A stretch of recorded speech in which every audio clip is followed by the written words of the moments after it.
નમસ્કાર મિત્રો, હું ગણિત છું। એ બેચમાં આપણે સાદુરૂપમાં જે અપૂર્ણાંક સૌથી નાના મોટા જોયા છે એમાં મને બીજા 3-4 ઉદાહરણ સારા લાગ્યા। એ ઉદાહરણ તરફ આપણે આગળ વધીએ। બાકી આપણે શીખી તો ગયા જ છીએ કે નીચે આપેલ અપૂર્ણાંકમાંથી કયો અપૂર્ણાંક સૌથી નાનો છે।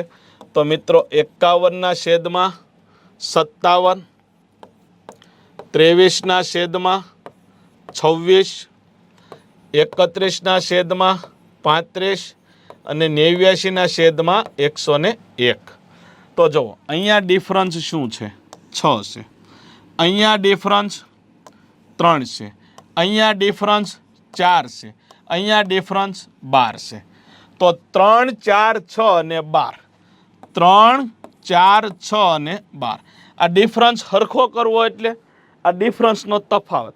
સૌથી મોટી સંખ્યા 12, 6 એમાં આવી ગઈ, 4 પણ એમાં આવી ગઈ, 3 પણ એમાં આવી ગઈ, તો લસા શું થશે? 12। તો બધાને 12 બનાવવા માટે આને 2 વડે ગુણવા પડે, આને 4 વડે ગુણવા પડે, આને 3 વડે ગુણવા પડે અને આને 1 વડે ગુણવા પડે। તો 6 × 2 12 થાય, તો 51 × 2 102, 23 × 3 23 × 4 તો મિત્રો 92, 23 × 4 અને 4 વડે ગુણ્યા એટલે 23 ચોક 92, 31 × 4 4 એકા 4 4 તેરી 12 124 અને 89/89। પૂછું શું? નાનું કોણ છે? તો જેનો અંશ નાનો એ અપૂર્ણાંક સૌથી નાનો। તો 89/101। જવાબ શું આવશે? 89/101। ચાલો નેક્સ્ટ। આપેલ અપૂર્ણાંકને છડતા ક્રમમાં ગોઠવો। તો અહીંયા કેટલો ડિફરન્સ છે? 6, અહીંયા 3, અહીંયા 19 અને 15 4, 41 અને 53 12। તો 6, 3, 4 અને 12, તો અહીંયા પણ લસા કેટલો થશે? 12 થશે।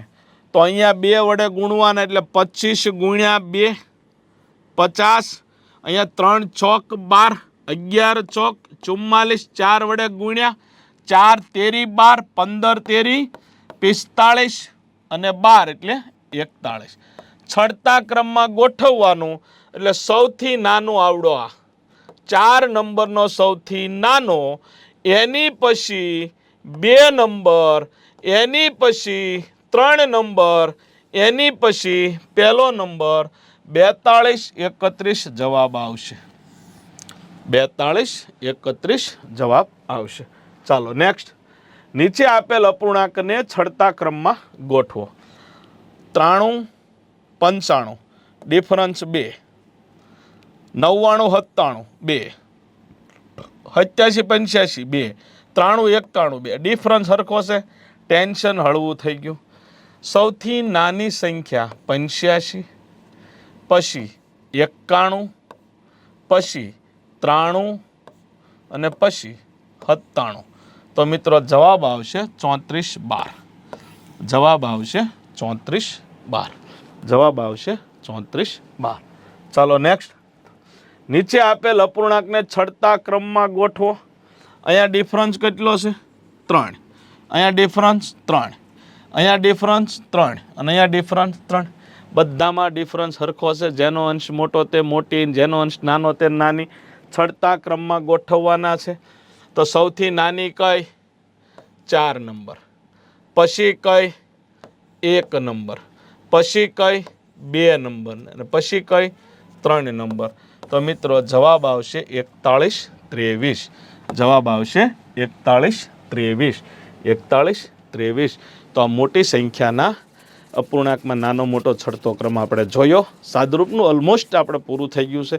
છતાં કાંઈ જરૂર લાગે તો આપણે એડ કરશું। નવા લેક્ચર સાથે જલ્દી મળીશું। વંદે માતરમ, જય હિન્દ।